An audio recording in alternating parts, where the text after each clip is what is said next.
Hello, everyone. Welcome to From the Heart. I'm Joshua. And I'm Mary. And we're excited to bring to you all that's new and good when it comes to the arts in Central Florida. Today we're talking with Gene Columbus. He's the executive director of Orlando Repertory Theater.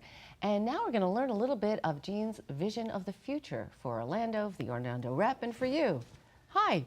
Well, it's so nice to be here. Thank you for having me. We're so glad to have you, Gene. So the Orlando Rep has an incredible heritage, a great past, but what do you see for the future for the Orlando Rep? Well, I think when you connect the dots and you see that the Civic Theater Central Florida was built by volunteers certainly 40 years ago, and it has a wonderful heritage, and that program that they started with children's programming has continued to grow, and then in 2000 it became the Orlando Repertory Theater.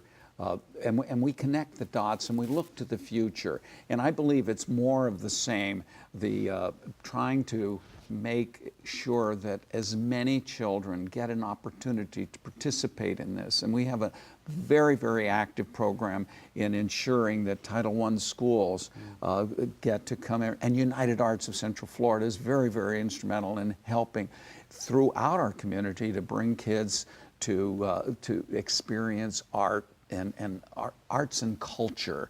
And so that needs to be, because it's the fabric that makes our community strong. It makes our citizens better because they have something that values the human spirit. And we need to continue to focus and work with. Yes. Well, we know that your theater and your leadership has had such great impact in this community, but just tell us a story that our audience can hear about a story of impact.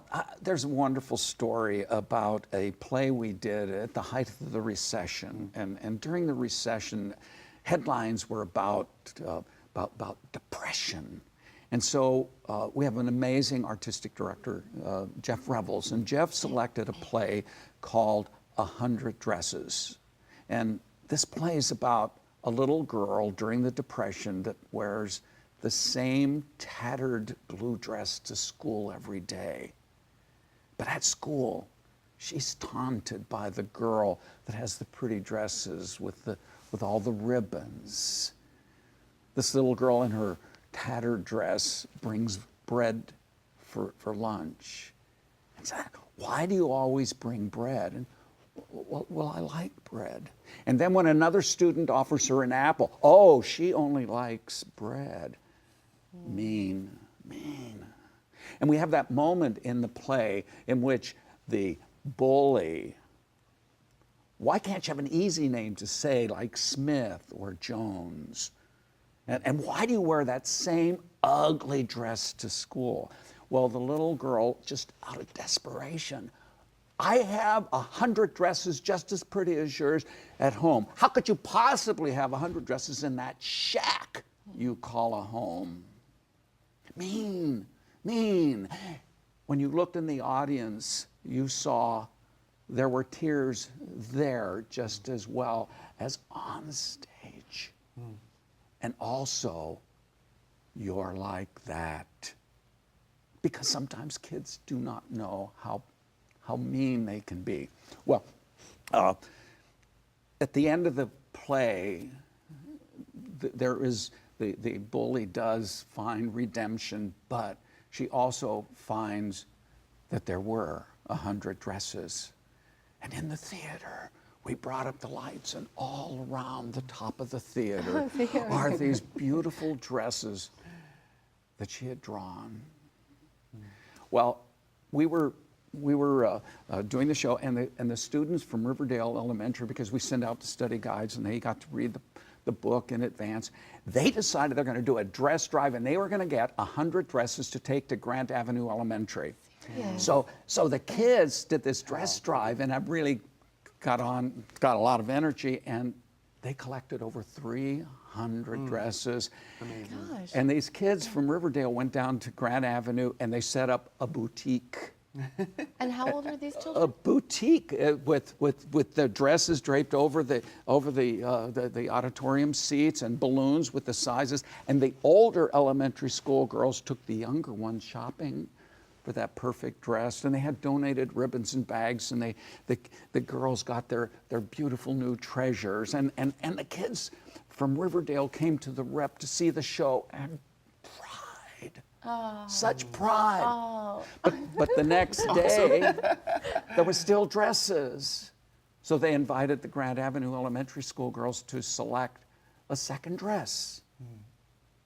The majority didn't select one for themselves, but for a sister or a cousin. The ripple effect, that's what we do in the arts. That's impact. That's impact. Oh my God. You clothed people.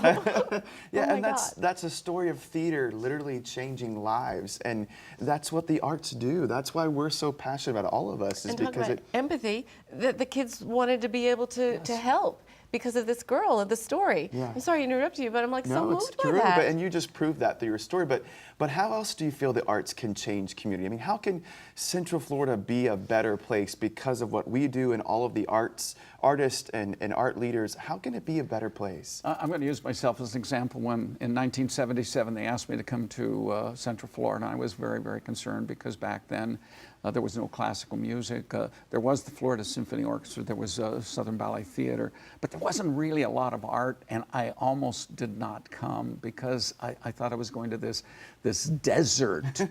Now, we have all the tourism and all this other industry, and if we want to attract the brightest, most capable people in that industry, we need to have quality of life. And quality of life means we have to have good arts and culture. And it's exciting that we've got the Dr. Phillips Center opening, but already existing is we have all these wonderful organizations in our community that are continuing to contribute. And your organization, which has grown incredibly quickly over just the last few years. So it's all of these things, I believe, contribute to making this a great place to live, work, and play. Absolutely, and it's building relationships and creating community and all those things that the arts do. And where, we wish we could talk to you for hours, Jean, because we totally could. I do, but you're today being here is a part of making this that better community. Thank you so much. Yeah. Well, I hate that we're out of time, but if people want to get in touch with you or Orlando Rep, tell us one more time how they do it. Go to www.orlandorep.com. Thank you, Jean Columbus. And thank you for joining Joshua and I today as we spoke with Jean Columbus. It could have gone on for hours. Or go say hi to Jean yourself at the Orlando Rep. Tell him and his cast that Mary and Joshua say hello from the heart.